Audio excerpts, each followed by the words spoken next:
여러분 안녕하십니까? 생생매거진 오늘 박은정입니다.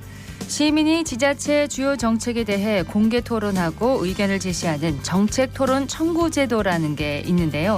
대구시가 이 정책토론회 개최를 요구할 수 있는 청구인 수를 300명에서 1,500명으로 대폭 늘리는 방안을 추진해 시민사회단체의 반발을 사고 있습니다. 대구시는 전국 최저 수준인 청구인 수를 전국 평균 수준으로 맞추기 위해서 청구인 수를 올렸고 또 동일 주제가 반복되는 걸 막기 위해 6개월 이내 토론회를 개최한 경우 토론회 청구를 하지 못하도록 한 내용을 1년 이내 토론회를 개최한 경우로 개정하기로 했다고 밝혔습니다. 하지만 시민사회단체들은 정책 토론 청구를 받지 않기 위해서 진입 장벽을 높인 것이라고 목소리를 높이고 있는데요. 민주주의 사회에서 지방자치가 활성화되려면 시민의 적극적인 참여를 중요하게 꼽습니다.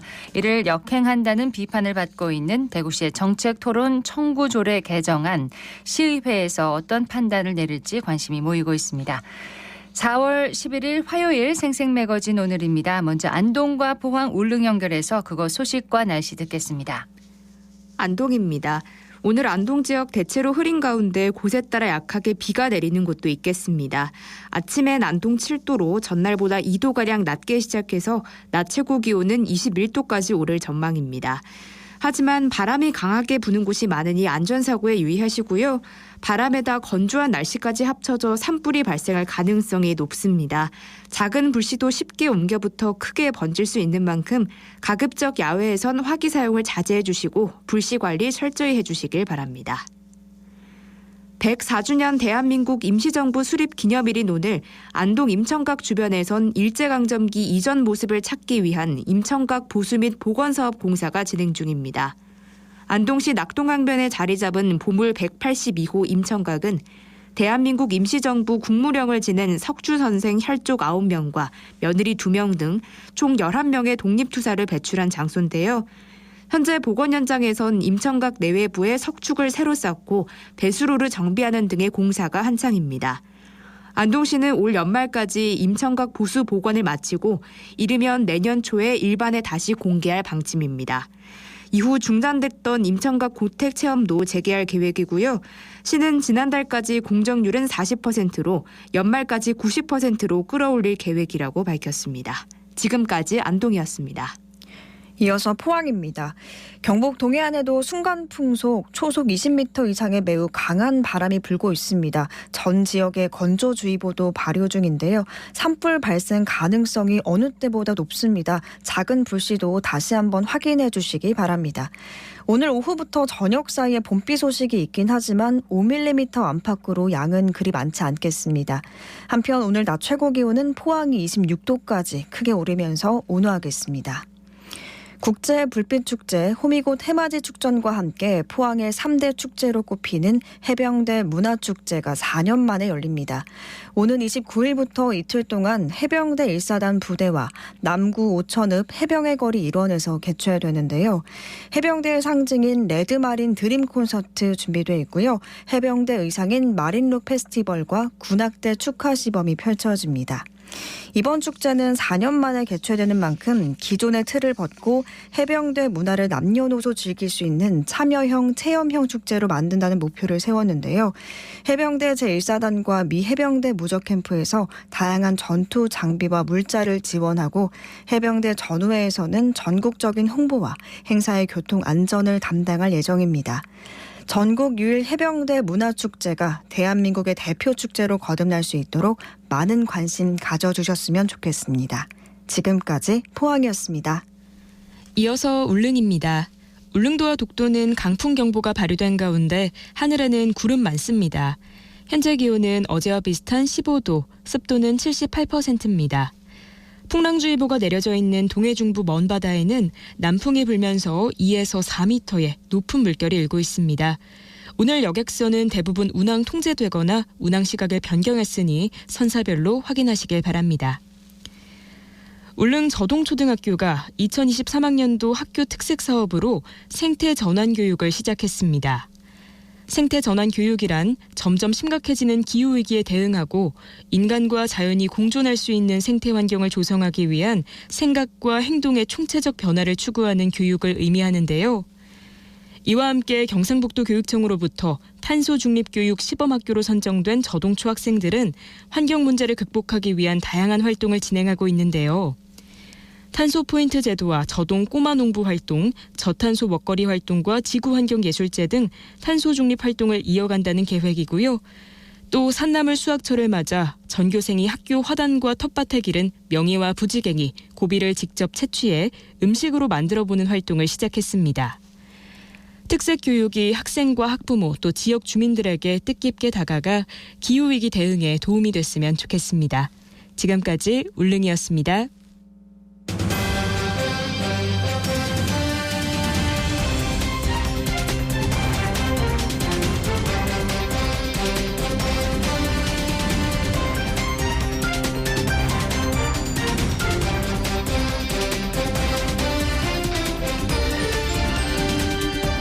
화요일 생생매거진 오늘입니다. 11시 11분 지나고 있습니다. 일본 정부가 후쿠시마 원전 오염수 방류를 예고하면서 수산물 안전에 대한 우려가 높아지고 있습니다. 경상북도도 대응책 마련을 서두르고 있는데요. 경북어업기술원의 조혜인 연구사 연결해서 자세한 내용을 들어보도록 하겠습니다. 안녕하십니까? 네, 안녕하십니까? 네, 일본이 경상북도업기술원의 조혜인 연구사입니다. 네, 네. 반갑습니다. 네. 자, 일본이 올해 봄이나 여름쯤에 후쿠시마 제1원자력 발전소 오염수의 해양 방류를 시작하기로 했습니다. 경북 동해안 앞바다에는 그러면 언제쯤 영향을 미칠까요? 네, 일본이 방류한 원전 오염수가 우리나라에 도달하는 시기는 예측 모델링 기법에 따라 1년 후부터 10년 후까지 다양한 연구 결과가 제시되고 있습니다. 한국해양과학기술원과 한국원자력연구원에서 공동으로 발표한 시뮬레이션 결과에 따르면 원전 오염수는 해류 특성에 따라 변동될 수 있으나 제주에는 4에서 5년 후부터 유입되기 시작해 방류 10년 후에는 북태평양 전체로 확산될 것으로 예측을 하고 있습니다. 네. 또한 이런 중국 연구 결과도 이와 비슷한 수준이고요. 그래서 방류 시기와 오염수의 양에 따라 국내 해역에 도달하는 오염수 농도는 여러 달라질 것으로 지금 현재 예상이 되고 있습니다. 네. 원전 오염수가 우리 바다에 언제 그리고 어떻게 영향을 미칠지 정말 논란이 뜨거운데요. 안전에 있어서는 보수적인 대비가 필요할 것 같습니다. 경북도에서는 지금 어떤 방안들을 준비하고 계신가요? 네, 현재 경상북도에서는 후쿠시마 오염수 방류에 대비하여서 세슘 요오드 측정을 위한 감마 핵종 분석 시스템을 포항, 영덕, 울진, 울릉에 총 6대를 구축을 하였습니다. 또한 올 하반기부터는 자치단체에 처음으로 해수 방사능 분석 시스템을 운영을 해 나갈 계획이 있습니다. 바다뿐만 아니라 양식장 등 동해안 수산물과 해산물에 대한 세밀한 방사능 검사를 통해 안전한 수산물 공급에 최선을 다하고자고 합니다. 네. 네. 이번에 해양과학기술원과 원자력연구원의 시뮬레이션 결과를 보면 삼중수소가 좀 주요하게 다뤄지고 있던데요. 경북도 네네. 어업기술원에서 이 삼중수소 오염 여부도 확인을 하고 계시나요? 삼중수소는 현재 식품 안전 규격이 정해져 있지 않은 상황입니다. 그래서 수산물 어체에 대한 광범위한 검사가 지금 현재는 어려운 상황이나 예. 지금 물에 대한 검사 규격이나 검사 방법은 현재 시험 공전이 나와 있는 상황이라서 이제 경상북도 기술원에는 바닷물에 대한 삼중수소 여부를 먼저 선제적으로 검사를 시행을 해 나갈 계획이 있고 네. 이에 대한 분석 장비도 올해 구축을 해 나갈 계획이 있습니다. 예. 지금은 그러면 세슘과 요오드에 대해서만 방사능 검사를 하고 있는 건가요? 네, 그렇습니다. 세슘과 요오드는 방사선 사고와 관련한 지표 핵종으로 많이들 검사를 하고 있는데 이 핵종은 원전 사고 발생 시 가장 많이 검출이 되고 있는 항목의 핵종입니다. 그렇군요. 네, 그래서 세슘과 요오드를 선제적으로 검사를 시행을 하고 있으며 혹시나 1베크렐 이상의 미량이 검출이 될 경우에는 대구지방식약청이라든가 이제 지방식약청에서 추가 핵종인 스트론튬, 플루토늄 등 기타 핵종에 대한 정밀 검사가 이루어지게 되고 있습니다. 네, 우선적으로는 이제 세슘과 요오드 이런 검사를 먼저 한다 이렇게 말씀을 맞습니다. 해주셨고요. 네. 후쿠시마 원전 사고가 일어난 게 지난 2011년입니다. 이후에 국내 바닷물과 또 수산물에 대해서 안전성 검사라든지 방사능 분석 이렇게 꾸준하게 이어져 오고 있는지요? 네, 현재 경상북도 업기술원에서는 2013년도 방사능 분석 장비를 구축을 한 뒤 매년 200건 이상의 지역 생산 단계 수산물에 대한 방사능 검사를 실시해 오고 있습니다. 위판 수산물뿐만 아니라 양식장 수산물, 내수면 수산물에 대한 검사를 면밀하게 시행을 해 오고 왔습니다.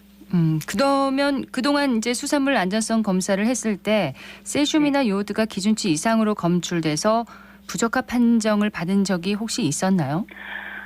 이 부적합 사례는 현재 아직까지 없습니다. 저희뿐만 아니라 전국 지자체, 이제 국가 연구기관에서도 꾸준히 저희 국내 유통되는 수산물에 대한 방사능 검사를 시행을 해 오고 있습니다만 아직까지 100g 이상의 이제 방사능 핵종이 검출이 돼서 부적합을 받은 사례는 없는 것으로 알고 있습니다. 네, 100베크렐 이상이 검출되면 부적합인 건가요? 네, 그렇군요. 맞습니다.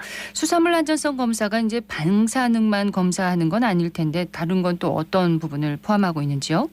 네, 수산물 안정성 검사는 방사능뿐만 아니라 중금속, 항생물질, 금지약품 등 식품 안전에 관련한 모든 항목들을 분석이 진행이 되고 있습니다.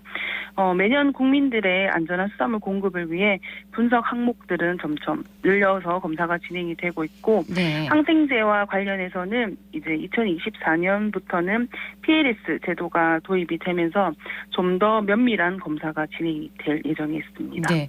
근데 그 위판 수산물뿐만 아니라 양식장 수산물 또 내수면 수산물에 대해서 검사를 한다고 소개를 해주셨는데 시료 채취는 어떻게 하는지 궁금하네요.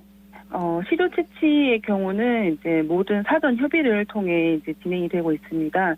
양식장의 경우는 출하 시기에 맞춰서 수거가 진행이 되고 있고 위판 수산물의 경우는 수협과 이제 종매인들의 협조를 통해서 시료 수거가 진행이 되고 있습니다. 네. 근데 수산물 하면은 뭐 생선은 기본이고 뭐 오징어나 문어 또 새우, 조개 이렇게 종류가 정말 많은데 모든 종류가 그럼 검사 대상이 될 수 있는 건가요?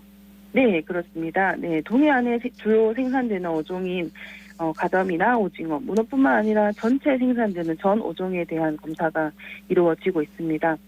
향후 EEZ 해역이나 원양산 등 동해안으로 들어오는 전 어종들을 대상으로 검사를 해 나갈 계획에 있습니다. 네.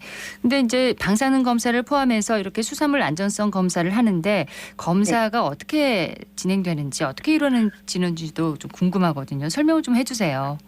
네. 그 방사능 검사 관련해서는 이제 주로 저희는 이제 감마 핵종 분석 장비라는 장비를 이용을 해서 검사가 이루어지고 있습니다.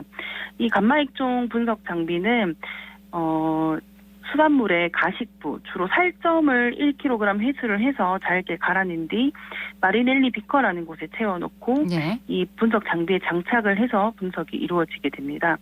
이 분석 시료 한 개당 약 한 3시간 정도의 분석이 이루어지게 되는데 꽤 시간이 많이 걸리네요. 네, 맞습니다. 이 감마 핵종이 그 분석 장비 안에서 발생하는 그 파장을 측정을 하는 방식이라서 네. 많은 시간을 측정을 해야 좀 더 분석법이라던가 분석의 감도가 더 올라가는 특징이 있어서 많은 시간이 측정이 되어지고 있는데 그렇군요. 이전에는 일일이 사람이 장비의 시료를 교환을 해서 많은 분석이 어려웠는데 올해부터는 어업기술원에서 자동 시료 교환 장치를 도입을 하게 돼서 24시간 동안 사람이 없어도 시료의 교환이 가능이 되어져서 네. 하루에 16건의 다량의 시료가 자동으로 측정을 할 수 있게 되었습니다. 그러면 지난해까지 일일이 그 직원분들이 네네. 계시는 분들이 이렇게 직접 손으로 하셨군요. 네네, 그렇습니다. 네, 교환을 하셨군요. 자, 더 많은 시료를 이제 측정을 할 수 있는데 네. 일본이 이제 원전 오염수를 방류하게 되면 아무래도 안정성 검사를 보다 좀 더 철저하게 좀 해야 되지 않을까 이렇게 생각이 되거든요. 네, 수산물 안정성 검사를 철저히 하기 위해서 저희는 동해안 연안 5개 시군에도 장비 확충이 이제 진행이 되었습니다. 시료 채취 지역은 이제 5개 수협에서 전체 수협인 8개소로 늘리는 등 방류에 대비해서 다양한 준비를 하고 있고 또한 경상북도는 단계적 대응 방안을 마련해서 안정성 검사와 함께 수산물 원산지 표시 단속, 일본산 수산물 시장 격리 조치 등을 실시해 나갈 계획이 있습니다. 예. 네, 또 저희가 하는 이런 조사들이 기준치를 초과하거나 부적합 수산물로 조사가 될 경우 출하 제한, 폐기 등의 선제적인 조치를 통해서 국민의 식탁에 오르지 못하도록 적극 차단해 나가겠습니다. 근데 우리 바다에서 잡는 수산물은 이렇게 어업기술원 등에서 안정성 검사를 하는데 일본에서 그러니까 수입되는 게 있잖아요. 이런 일본산 네네. 수산물의 경우는 어떻게 되는 건가요? 현재 수입수산물과 유통수산물의 경우는 식품의약품안전처나 보건환경연구원에서 검사를 시행을 하고 있습니다.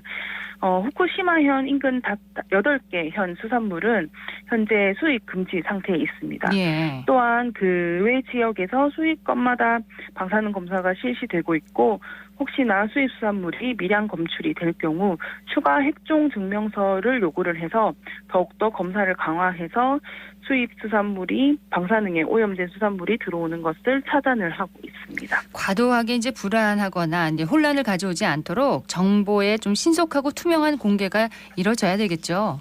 네, 그렇습니다. 지금까지는 방사능 검사 결과를 분기별로 경상북도 홈페이지에 공개를 해왔습니다만 네, 올해부터는 분석 완료 즉시 홈페이지에 공개를 진행을 하고 있습니다. 또한 저희는 이제 수산 관련 박람회나 다양한 매체들을 활용하여서 저희 어업기술원에서 다량의 방사능 분석을 하고 있는 사항들을 홍보해 나갈 계획이 있습니다. 그리고 하나만 더 여쭙겠습니다. 경북 네네. 어업기술원에서 수산물 방사능 신고센터를 운영하고 있다고 하는데 이건 어떻게 이용할 수 있나요? 경북 어업기술원에서 운영하고 있는 수산물 방사능 신고센터는 동해안 수산물에 대한 방사능 결과가 궁금하신 분들이 언제든지 수산물을 가지고 오시면 방사능 검사 수수료를 받지 않고 무료로 검사를 시행해 드리는 사안입니다. 네. 네, 검사 치료를 1kg 이상 가지고 오시고 방문하셔서 신청 접수하시면 방사능에 대한 검사를 시행해 드릴 계획이 있습니다. 예, 양이 좀 많네요. 1kg 네. 이상 가지고 가셔야 됩니다. 네, 네, 오늘 도움 말씀 고맙습니다. 네, 알겠습니다. 수고하셨습니다. 후쿠시마 오염수 방류에 대해서 경상북도의 대응책에 대해서 들어봤습니다. 경북어업기술원의 조혜인 연구사였습니다.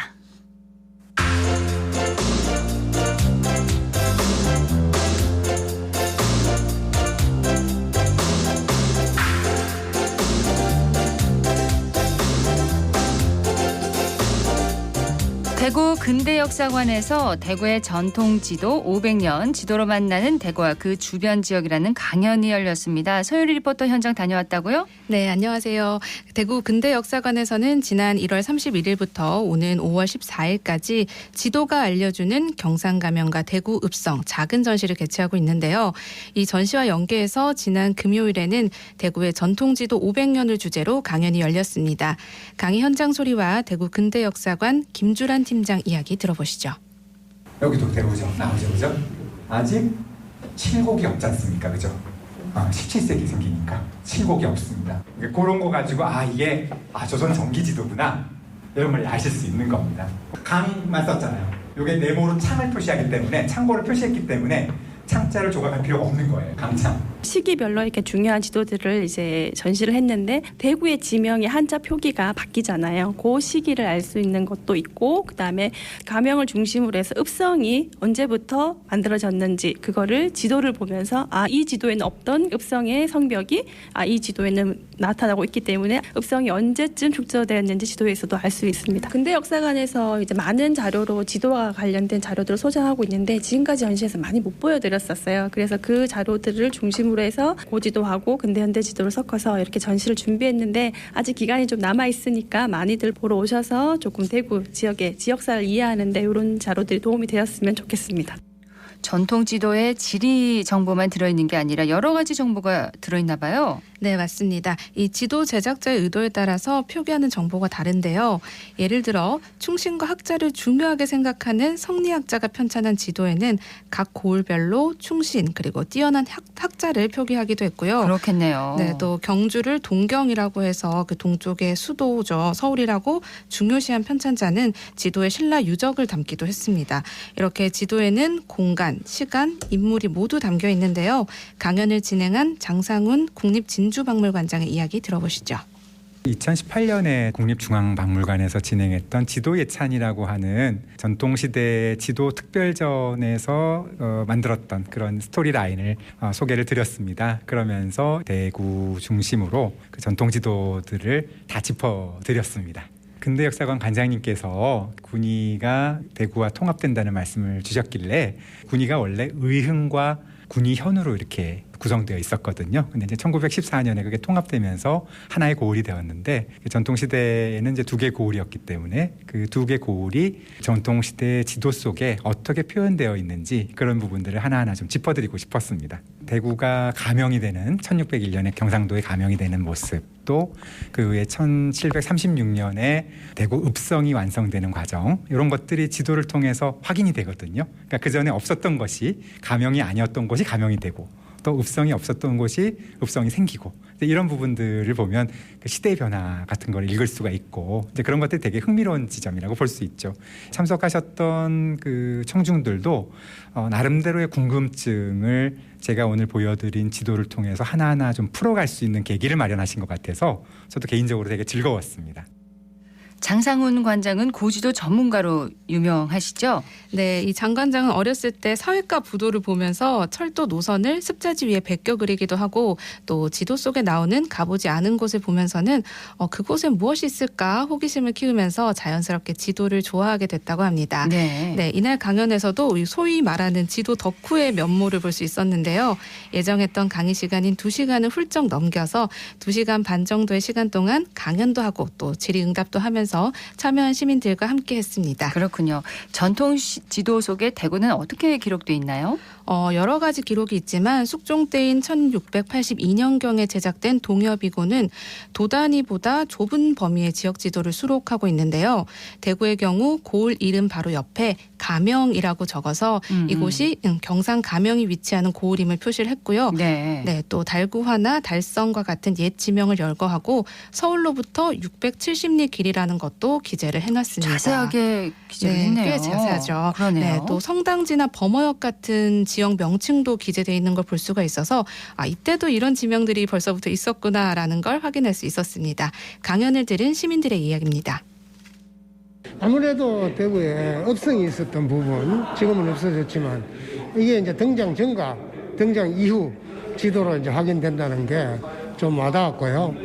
그다음에 이제 대구가 이제 군위가 이제 편입되고 이러면서 특광역시 중에서 제일 면적이 넓어지는데, 과거에도 이렇게 좀 넓은, 청도까지 포함돼서 넓은 지역이 딱 하는 게 확인돼서 세상이 참 돌고 도는구나 이런 걸 지도로 확인할 수 있어서 좀 재미있었고 기억에 많이 남습니다. 경북대학교에서 근무하고 있고요. 오늘 이 지도 그 강좌를 듣고 싶어서 일부러 연가를 쓰고 왔거든요. 그런데 예상했던 것보다 더 내용도 알차고 해서 개인적으로 여쭤보고 싶은 것도 많은데 정보를 많이 얻게 돼서 너무 알찼습니다. 그래서 다음번에 이런 기회가 또 있으면 또 오고 싶습니다. 어떤 지도에서는 803이 공산이라고 돼 있고 어떤 지도에서는 뭐 803, 이게 그런 것들이 시대에 따라서 달라지기도 하고 그 모양도 배치도 달라지고, 그다음에 지도의 뭐 시기나 그 지도 제작을 하는 사람의 의도에 따라서 지도의 모양이나 그 담는 정보가 달라지는 게 제일 좀 기억에 남더라고요. 특히 대구에 관해서.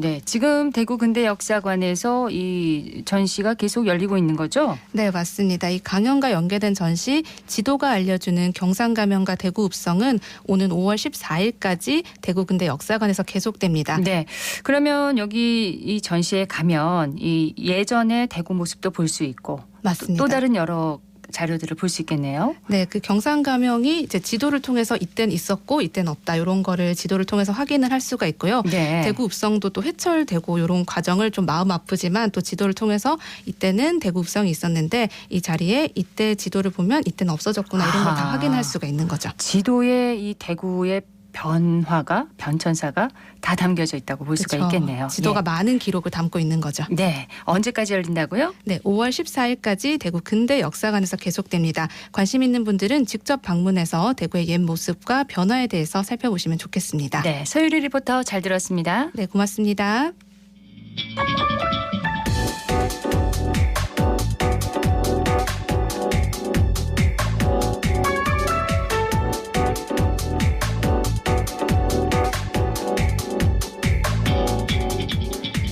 묻고 듣고 생각과 마음을 나누는 방송. 지금 여러분께서는 대구 경북을 보고 듣는 생생 매거진 오늘을 함께하고 계십니다.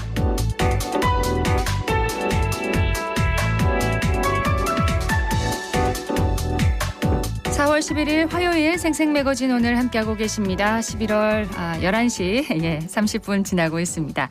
자, 기자의 눈으로 지역의 현안과 이슈를 들여다봅니다. 매일신문의 구민수 기자와 함께합니다. 어서 오세요. 네, 안녕하십니까. 자, 오늘은 어떤 얘기를 해볼까요? 네, 전 국민에게 충격을 준 마약 음료 사건이 터졌습니다. 관련 내용을 짚어보겠습니다. 계속해서 지금 뉴스가 나오고 있더라고요. 네. 다른 것도 아니고 아이들을 대상으로 한 범죄입니다. 정말 충격적이고 화도 많이 나고 그러던데 사건 개요부터 좀 정리를 해주세요. 네, 지난 3일이었습니다. 20대 40대 남녀 4명이 중고등학생들에게 집중력에 좋은 약이라면서 마약 성분이 든 음료를 마시게 했습니다. 재구매 의사를 묻는 설문조사를 가장해서 부모의 전화번호를 입수하고 자녀가 마약을 마셨으니 협조하지 않으면 신고하겠다고 협박하기까지 했습니다. 마약 성분이 든 음료를 마신 피해자는 학부모 1명을 포함해서 모두 8명입니다. 네. 마약 음료는 강원 원주에서 우유에 필로폰을 섞는 방식으로 제조가 됐습니다. 중국 번호를 국내 번호로 바꿀 수 있도록 휴대전화 번호 변작 중계기도 사용이 됐고요. 마약 음료 사건을 수사하는 경찰은 중국에 근거지를 둔 조직적 범행에 무게를 두고 수사력을 모으고 있습니다. 경찰은 마약 음료 사건의 총책이 중국에 있는 것으로 보고 중국에서 공수한 빈병의 배송 경로 등을 역추적하고 있습니다. 그러니까 이 범행에 사용된 우유와 빈병 모두 중국에서 배송된 거라는 거죠? 네. 이 우유에 필로폰을 섞은 혐의를 받은 중간책도 중국에 있는 친구로부터 부탁받았다고 진술을 하고 있습니다. 경찰은 피해자에 대한 협박 전화 역시 중국에서 걸었다고 보고 있고요. 네. 부유층이 많은 서울 강남 지역에서 학생과 학부모를 대상으로 한 점에서 용의 주도한 범죄라고 볼 수가 있습니다. 성적에 관심이 많고 성적 향상을 위해서라면 충분한 금액을 지불할 수 있는 학부모의 심리를 교묘하게 이용한 측면도 있습니다. 피해자들의 충격이 아주 크겠는데요. 네, 당연히 마약은 몸과 마음에 많이 해롭습니다. 신체적, 정신적 건강 문제, 심지어 사망까지 초래할 수가 있는데요. 의도치 않게 마약 음료를 먹은 피해자들은 형사처벌은 절대 받지 않습니다. 네. 경위를 떠나서 먹었기 때문에 처벌받는다고 잘못 알려진 면이 있는데 전혀 아니고요. 이들은 피해자들이 정말 있기 피해자죠. 때문에 절대 처벌받을 일이 없다고 합니다. 이번 사건에서 보듯이 이제 마약이 일상으로 파고들고 있어요. 네, 일부 약물은 매우 중독성이 있어서 일단 사용을 시작하면 끊기가 어려울 수가 있습니다. 중독은 재정적 어려움, 관계 문제, 법적 문제를 포함해서 다양한 문제를 일으킵니다. 네. 또 일상을 파고든 마약류에 관한 정보는 인터넷을 통해서도 쉽게 확인할 수가 있습니다. SNS에 지역명을 넣고 마약을 뜻하는 은어를 검색하자 광고 게시물 여러 건이 순식간에 나타나는데요. 그래요? 네, 판매자들은 저마다 안전한 거래를 약속하면서 구매자들을 유혹하고 있습니다. 또 약물 종류와 사용법에 관한 정보도 너무 쉽게 노출되고 있습니다. 이런 면은 이제 약물 유통의 패러다임 자체가 바뀌고 있기 때문인데요. 예전에는 서로 믿을 수 있는 사람들끼리 대면 거래를 하면서 유통이 됐다고 합니다. 네. 하지만 지금은 전혀 모르는 사람들도 SNS와 인터넷을 통해서 거래가 가능하다고 합니다. 또 과거 통계를 보면 마약 범죄의 주된 연령층은 40대였습니다. 하지만 몇 년 전부터는 20대로 내려왔다고 하고요. 예. 마약에 대한 접근이 쉬워지자 마약 사범의 나이도 점점 어려지고 있는 것입니다. 또 학교나 학원도 더 이상 마약 안전지대가 아닐 수가 있습니다. 네, 10대 마약 사범도 있나요, 실제로? 네, 10대 마약 사범은 지난 10년 동안 12배 증가한 것으로 알려졌는데요. 2배나요? 네, 최근 통계를 하나 보겠습니다. 국회 기획재정위원회 소속 김상훈 국민의힘 의원이 지난해 9월 경찰청에서 제출받은 자료인데요. 최근 5년간 마약류 사범 검거 현황이 담겼습니다. 2021년 기준 전국에서 적발된 마약 사범이 1,626명입니다. 네. 이 가운데 10대와 20대 비중이 35.9%에 달하고요. 4년 전인 2017년에는 전체의 17.4%에 그쳤습니다. 크게 늘었네요. 네, 5년 만에 2배 넘게 급증한 건데요. 통계에 드러난 수치는 적발된 사람만 반영하고 있습니다. 그렇죠. 네, 검거되지 않은 사람을 포함하면 빙산의 일각에 불과한데요. 정의당 정책위원회가 대검찰청 자료를 분석한 결과에서도 10대 마약류 사범이 급증하고 있었습니다. 지난해 마약류 사범으로 단속된 19살 이하 청소년은 481명이었는데요. 2013년과 비교해서는 8배 넘게 증가했다고 합니다. 예. 특히 IT 강국이라고 불리는 한국은 SNS나 인터넷을 이용하는 데 더욱 능숙합니다. 훨씬 많은 사람들이 범죄에 연루될 수가 있을 수 있는 건데요. 네. 다른 어느 나라보다도 우리나라는 더 심각한 양상으로 치닫고 있다고 보입니다. 증가 속도가 너무 빠르군요. 네. 근데 이런 마약류가 어디서 이렇게 유입되는 걸까요? 막을 방법이 없을까요? 네, 요즘에는 국내에서 제조하는 경우는 거의 없고요. 대부분 동남아나 중국 등 해외에서 유입이 되고 있다고 합니다. 결국에는 공항이나 항만에서 걸러야 하는데 그렇죠. 현실적으로 쉽지가 않다고 합니다.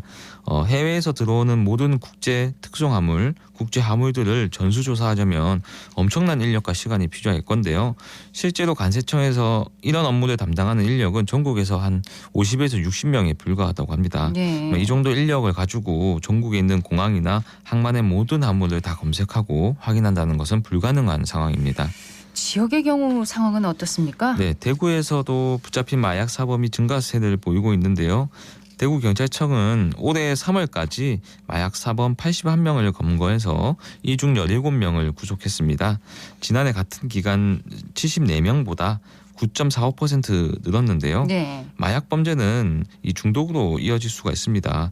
개인이 마약 습관을 유지하기 위해 절도나 기타 불법 활동에 의지할 수도 있는데요. 또 약물 남용과 중독으로 심각한 건강 문제를 초래할 수가 있고요. 치료하는 데 드는 비용도 높아서 의료 시스템에도 부담이 됩니다. 네. 무엇보다 약물 중독은 사회적 고립으로 이어집니다. 이로 인해 노숙자나 빈곤, 정신건강 문제를 포함한 다양한 사회적 문제가 발생할 수가 있습니다. 마약으로 인해서 건강하지 않은 사회가 되는 거죠. 네. 마약 수사의 한계도 문제로 지적되는데 구체적으로 어떤 내용인가요? 네, 한국은 마약 수사 기능이 분리되어 있습니다. 검찰, 경찰, 관세청마다 다릅니다. 지난해 검경 수사권 조정으로 마약 수사 범위는 더욱 복잡해졌습니다. 서울에서는 검찰이 마약 밀수범을 체포하고 112에 신고하는 웃지 못할 해프닝도 있었습니다. 네. 검찰이 체포한 마약 밀수범이 마약을 투약했다고 자백한 건데요. 검찰은 마약 밀수에 대해서는 수사를 할 수 있지만 투약에 대해서는 수사권이 없습니다. 이에 검찰은 112에 신고해서 경찰이 출동할 때까지 기다렸다가 긴급 체포했다고 합니다. 미국은 DEA라고 마약 수사청이 따로 있습니다. 따로 있군요. 네, 마약을 다룬 드라마를 보면 DEA의 위상과 권한이 엄청난 걸 확인할 수가 있는데요. 우리나라는 마약 수사 기능이 다 흩어져 있기 때문에 효율적인 수사가 어렵습니다. 그렇군요. 네, 마약 수사는 공급과 유통이 서로 맞물려 돌아가는 구조입니다. 밀수, 공급, 제조, 투약이 쳇바퀴처럼 돌아가는데 이걸 나눠서 수사한다는 것 자체가 효율성을 떨어뜨립니다. 마약 수사청 같은 통합 조직이 신설되면 종합적인 수사가 가능합니다. 또 유기적인 연결을 통해서 효율성도 높아질 수 있습니다. 그렇죠. 마약 수사뿐만 아니라 예방과 재활에도 초점을 맞출 수가 있는데요. 이 종합적인 컨트롤 타워가 되는 겁니다. 네, 경찰도 단속을 좀 강화해야겠네요. 예방 대책이 좀 있을까요? 네, 경찰은 불특정 다수의 학생들을 상대로 한 이번 사건을 유례가 없는 심각한 범죄로 규정하고 예방 활동을 강화하기로 했습니다. 대구경찰청 여성청소년과는 오늘 오후부터 대구 마약퇴치운동본부와 함께 수성구 범호동 일대에서 합동 캠페인을 열기로 했습니다. 네. 대구청 마약범죄수사계 경찰관과 수성경찰서 학교전담 경찰관도 오는 30일까지 청소년들을 대상으로 예방교육에 나섭니다. 대구경찰청은 10대 청소년 상대 마약류 범죄 첩보 수집과 모니터링을 강화하겠다고 밝혔습니다. 자, 우리나라도 이제 청소년들을 대상으로 마약 퇴치 운동을 벌여야 할 네. 그런 상황이 됐군요. 그리고 요즘 계속 소식이 나옵니다만 유명인 마약 범죄에게 또 모방 행위로 이어져서는 안 되겠습니다. 네, 미디어에서 유명인이 약물 사용에 노출되는 것을 본 젊은 성인들이 약물 사용에 대해 보다 긍정적인 태도를 보인다는 연구 결과도 있습니다. 그렇군요. 유명인이 마약으로 체포됐다는 언론 보도가 마약에 대한 대중의 관심을 높이기도 합니다. 또 일부 유명인은 자신의 행동과 음악을 통해 마약 사용을 미화하기도 합니다. 이를 통해서 팬들을 약물 중독으로 이끌기도 하는데요. 이양희 대구 마약퇴치운동본부장은 상담이나 교육 의뢰를 받다 보면 네. 젊은 사람들의 마약 범죄가 체감될 정도로 너무 많이 늘었다고 지적을 했습니다. 과거와 달리 SNS로 쉽게 접근할 수 있기 때문인데요. 마약 청정국이라는 사건 이제 그야말로 옛날 얘기라고 그러네요. 잘라 말했습니다. 또 이 본부장은 마약 공급자들은 아주 강력하게 처벌해야겠지만 중독자들은 처벌로 해결될 문제는 아니라고 했습니다. 다시는 마약을 찾지 않도록 치료와 재활을 도와주고 단순한 호기심으로라도 네. 접근하지 않도록 마약이 얼마나 무섭고 큰 피해를 주는지 예방 교육을 지금보다 더 강화해야 한다고 강조했습니다. 네, 정말 이렇게 단속도 필요하고 수사도 필요하지만 예방 교육을 좀 더 철저하게 해야 될 것 같습니다. 네, 지금까지 매일신문 구민수 기자였습니다. 고맙습니다. 네, 감사합니다.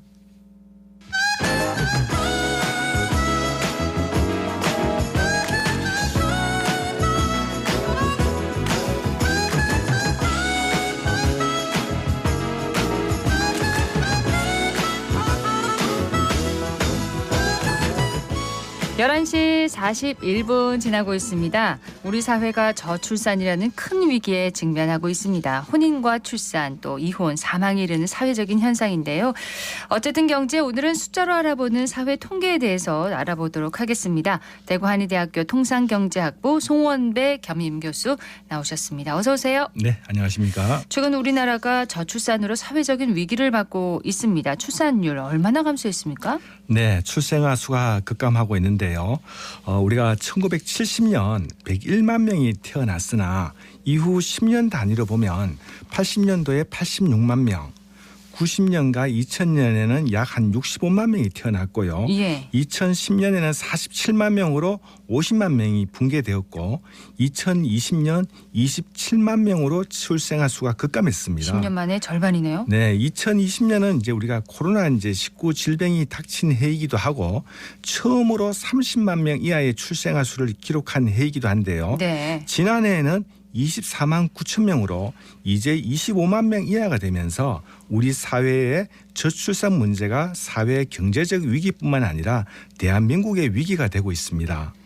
출생아 수도 감소하고 있지만 혼인 건수도 줄어들고 있다면서요? 그렇습니다. 혼인 건수도 많이 줄었는데요. 1980년 처음으로 한 해 40만 건 결혼한 데 이어서 1996년 43만 5천 건으로 최고점을 찍었는데 이후로 이제 계속 줄어들기 시작해서 IMF와 세계 경제 위기를 겪어내면서 경제력이 결혼의 큰 전제 조건이 되면서 결혼하고 싶어도 결혼을 포기하는 사람이 증가하게 됩니다. 예. 그리고 이제 2010년 32만 건으로 줄어들었고 21년과 22년은 19만 건으로 감소했습니다.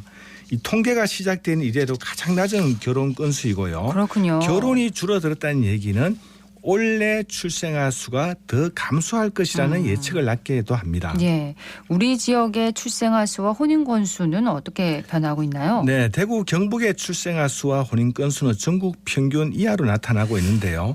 우선 출생아 수를 한번 보겠습니다. 대구의 연간 결혼 건수는 2019년부터 처음 1만 건 이하로 떨어지다가 2022년 7,500건으로 감소했고요. 네. 경북은 이제 2022년 8,100여 건으로 대구와 비슷하게 감소했습니다.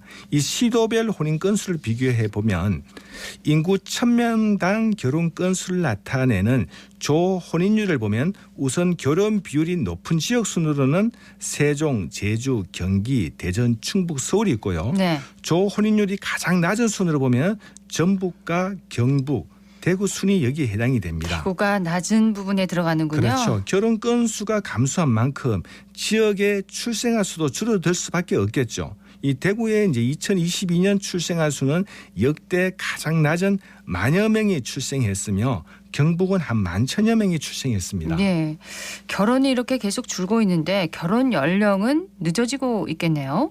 네, 우선 결혼의 특성을 살펴보면 전체 19만여 건 가운데 남녀 모두 초혼인 경우는 한 77%이고 남녀 모두 재혼인 경우는 한 12%를 차지하고 어느 한쪽이 재혼인 경우는 한 10%를 보이고 있습니다. 예. 이 평균 초혼 연령은 남자가 33.7세, 여자는 31.3세로 매년 결혼 연령은 늦어지고 있는데요.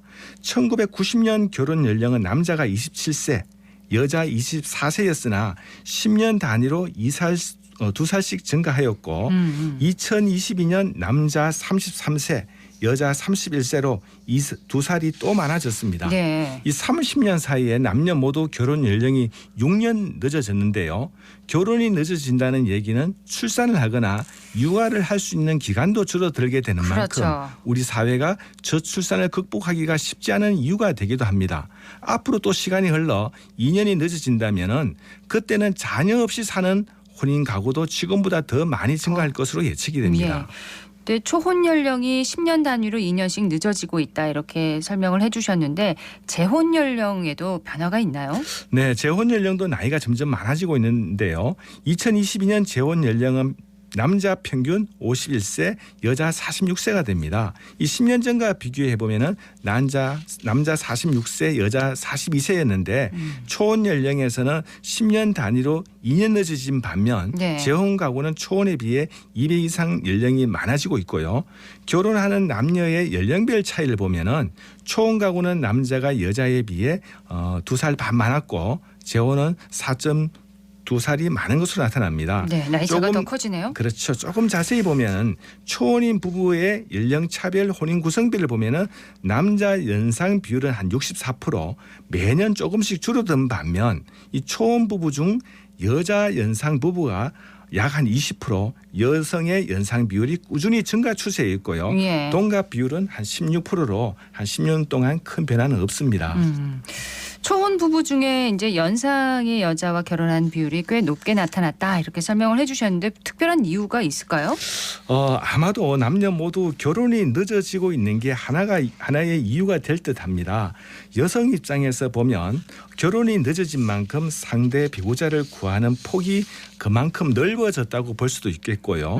또는 여성이 사회생활을 남성보다 먼저 하는 만큼 여성의 경제력 또한 무시할 수 없는 사회적 요인이 되었다고 보여집니다. 네. 이 여자 연상 비율 혼인 건수가 전체의 19.4%인데 한두 살 많은 비율이 한 13%고 3살에서 5살 연상이 한 5% 정도 됩니다. 네. 결혼하는 나이 평균이 늦어지고 있다는 얘기는 물론 조금 일찍 20, 30대 하는 경우도 있지만 그만큼 더 늦게 하는 사람이 많다는 얘기가 되는 거겠죠? 네. 남자는 30세에서 34세 결혼하는 비율이 전체의 한 36%로 가장 높고 그다음에 이제 20대 후반이 20%, 30대 후반이 한 19% 됩니다. 그리고 이제 40대 이하가 전체로 보면은 74%에 해당되고 40대 이상은 전체의 26%인데 네. 그 자세히 보면은 40대가 한 13%, 50대가 6.5%, 60대 이상도 3.8% 정도 됩니다. 그런데 여성은 이제 30대 초반에 결혼하는 비율이 33.5%로 가장 높고 그다음 20대 후반이 31%. 30대 후반이 13%. 그런데 40대 이상은 전체의 17%로 남자 26%에 비하면 여자 40대 이상의 비율은 낮게 나타나고 있습니다. 네. 최근에는 국제 결혼도 많아지고 있잖아요. 그 비율도 계속 증가하고 있나요?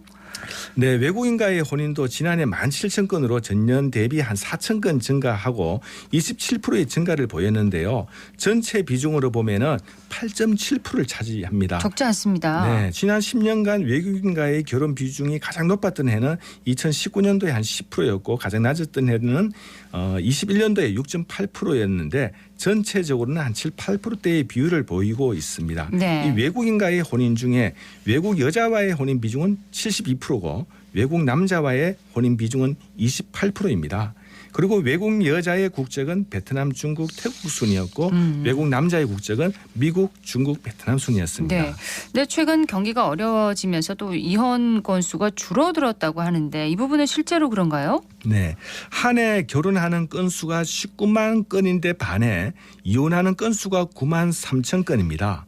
이혼이 이렇게 많냐고 할 수도 있겠습니다만은 현재의 이혼은 1998년 이전 수준으로 최근 24년 내 가장 낮은 이혼 건수입니다. 네. 2000년 초중반 16만 6천 건 최고점에서 매년 점진적으로 이혼은 하락 추세입니다. 이 그 배경은 경제적 사회적 환경 변화도 있겠지만 네. 결혼하는 혼인 건수의 감소가 가장 큰 원인이라고 할 수 있겠고요. 혼인 건수 자체가 감소하고 있으니까요. 그렇죠. 예. 그다음에 이혼하는 평균 연령은 남자 50세, 여자 47세로 나타나고 있으며 10년 전에 비하면 이혼하는 연령도 4.6세로 높아지고 있습니다. 이혼 연령은 높아지고 있군요. 네, 10년 전과 비교해봐도 50대 초반까지 이혼율은 모두 감소했으나 50대 후반, 60세 이상의 이혼이 증가하고 있는데요. 특히 60세 이상의 항원 이혼은 10년 전과 비교해보면 2.3배 증가한 것으로 나타나고요. 그렇군요. 여자의 연령별 이혼율에서 60대 이상은 10년 전에 비해서 3.5배 증가하고 있습니다. 이 사회적 이슈로 이 문제를 좀 더 들여다보고 우리 사회의 가족 문화에 대해 성찰해 볼 필요가 있어 보입니다. 야, 황혼 이혼이 이렇게 급증하고 있다는 것은 좀 더 눈여겨봐야 할 것 같습니다. 예, 결혼해서 혼인까지 지속 기간은 몇 년 정도로 나왔나요? 이혼 부부의 평균 혼인 지속 기간은 이제 17년으로 나타났는데요. 2012년 10년 전 13.7년과 비교해 보면은 한 3.4년이 이제 지속 기간이 늘어났고요. 그리고 30년 이상 혼인 지속 기간의 이혼 비율도 10년 전에 비하면 2배 이상 증가한 것으로 나타납니다. 이 전체 이혼 중에 미성년 자녀가 있는 경우는 10년 전에 53%에서 지금 42%로 감소하고 있고요. 인구 1000명당 이혼하는 조 이혼율이 가장 높은 지역은 제주, 충남, 충북, 인천 순이었고 네. 이혼이 가장 낮은 지역 수는 서울, 세종, 대구, 광주 순이었습니다. 예. 사망자 수도 잠깐 살펴볼까요? 네, 출생자 수는 매년 감소하고 있는 가운데 사망자 수는 매년 증가 추세에 있습니다. 2020년 처음으로 전국의 사망자 수가 30만 명을 넘겼고요. 22년에는 37만 2천 명이 사망했습니다. 예. 우리나라의 사망자 수가 증가하고 인구 정점을 찍고 이제 감소로 돌아섰는데 우리나라의 사망자 예측 수는 2030년 40만 명에서 또 2050년 60만 명, 2070년에는 73만 명이 한 해 동안 사망한다는 통계 예측이 나와 있고 2070년 대한민국의 인구는 3,153만 명으로 감소할 예정으로 대한민국이 저출산, 인구 감소 문제 심각한 수준으로 가고 있습니다. 그러네요. 어쨌든 경제 오늘은 숫자로 알아보는 사회 통계에 대해서 알아봤습니다. 오늘 말씀 고맙습니다. 네, 감사합니다. 대구 한의대학교 통상경제학부 송원배 겸임 교수였습니다.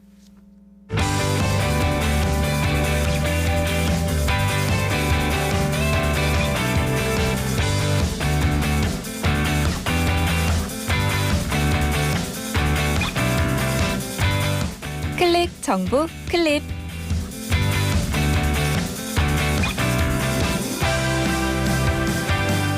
봄맞이 산행 계획하는 분들 많으시죠? 봄은 등산객이 증가하는 시기인데요. 4월 초까지는 높은 일교차로 어느 때보다 산행에 각별한 주의가 필요합니다. 고도가 높은 산은 아직 기온이 낮다는 것을 염두에 두시고요. 체온을 유지할 수 있도록 얇은 옷을 여러 벌 입어야 합니다. 또 얼음이 녹기 시작하는 해빙기에는 얼음이 남아있을 수 있어 미끄러울 수 있고요. 얼음이 녹으면서 땅이 들뜨기 때문에 떨어지는 낙석과 낙빙을 잘 살펴야 합니다. 봄철 산행 무엇보다 안전하게 다녀오세요.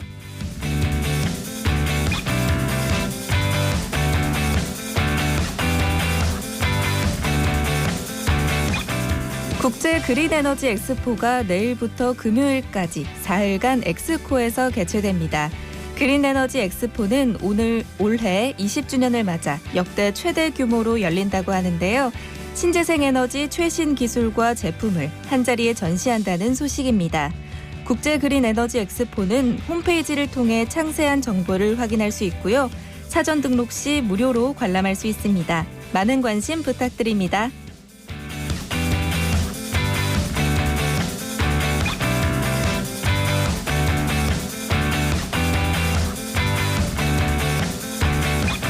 대구시에서는 오늘부터 다음 달 10일까지 2023 시민 공무원 정책 제안 공모전을 실시합니다. 이번 공모 주제는 범죄 예방을 위한 우리 동네 환경 개선 아이디어, 대구시 청렴도 제고 방안, 대구로 택시 활성화 방안 이렇게 총 3건인데요. 대한민국 국민이라면 누구나 자유롭게 참여할 수 있습니다. 응모 방법은 대구시 홈페이지를 참고하세요. 많은 참여 부탁드립니다.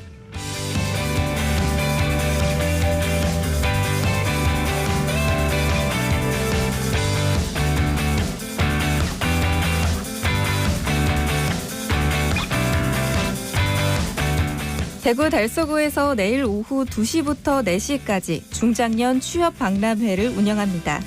40대 이상 중장년에게 현장 면접의 기회와 취업 컨설팅을 제공할 예정인데요.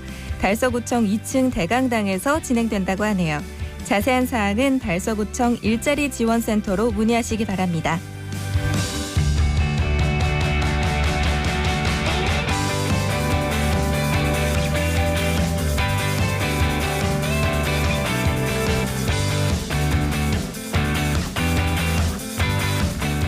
하루에 설거지 몇 번씩 하시나요?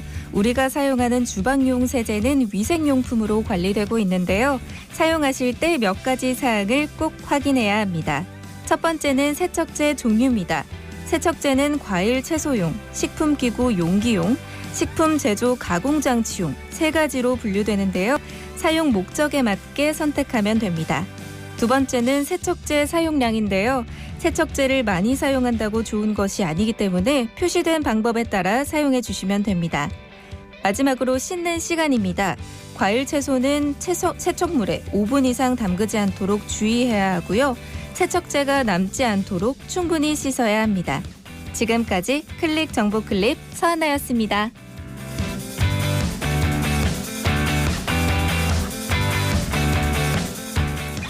오늘은 3.1운동으로 건립된 대한민국 임시정부의 법통과 역사적 의의를 기리는 대한민국 임시정부 수립일입니다. 대한민국 임시정부는 독립의 정당성을 알리기 위한 외교활동에 입섰고 육군 무관학교와 간호학교를 설립하는 등 군사 양성에도 힘을 기울이는 한편 한인 애국단을 조직해서 이봉창 의사의 일본 국왕 암살 시도와 윤몽길 의사의 의결을 감행하기도 했는데요. 치열한 독립운동의 중심에 있었던 대한민국 임시정부, 그 안에서 또 치열하게 활동했던 수많은 선열의 피와 눈물을 되새기는 하루 보냈으면 좋겠습니다. 생생매거진 오늘 준비한 소식 여기까지입니다. 박은정이었습니다. 고맙습니다.